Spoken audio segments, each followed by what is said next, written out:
कल्पना कीजिए कि आप एक मछुआरे हैं जो अंधेरे समुद्र के बीच में अपनी नाव में बैठे हैं। यह एक ठंडी रात है और पानी शांत है।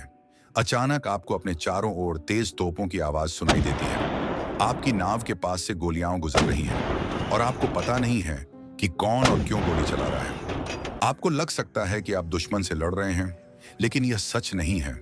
इसके बजाय आप किसी और की बड़ी गलती में फंस गए हैं। ये 1904 में डोगर बैंक की घटना की कहानी है, जब एक रूसी गलती ने निर्दोष मछुआरों को चोट पहुंचाई थी। इसे बेहतर ढंग से समझने के लिए आइए सोचें कि 1904 में क्या हो रहा था। रूस और जापान के बीच एक भयानक युद्ध चल रहा था, जिसे रूसो जापानी युद्ध कहा जाता है। यह युद्ध जमीन और समुद्र दोनों पर हो रहा था। रूसी जहाजों का एक मजबूत समूह, जिसे बाल्टिक फ्लीट के रूप में जाना जाता है, जापानी नौसेना को हराने की उम्मीद में उत्तरी यूरोप से जापान की यात्रा कर रहा था।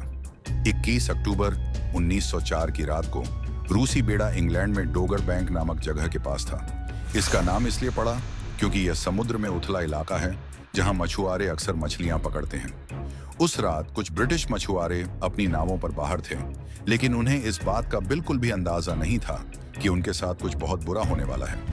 समझने वाली महत्वपूर्ण बात यह है कि रूसियों ने उन मछुआरों पर इसलिए हमला किया क्योंकि वे डरे हुए थे। जब युद्ध के दौरान सैनिक बहुत दबाव में होते हैं तो वे हर चीज को खतरे के रूप में देखने लगते हैं। डोगर बैंक घटना में यही हुआ।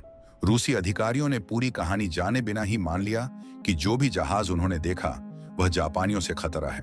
अब आप सोच रहे होंगे कि रूसी बेड़े को क्यों लगा कि वे जापानी जहाजों पर हमला कर रहे हैं। इसका जवाब यह है कि बहुत भ्रम और डर था। उस समय रूस और जापान के बीच वास्तव में तनावपूर्ण युद्ध चल रहा था।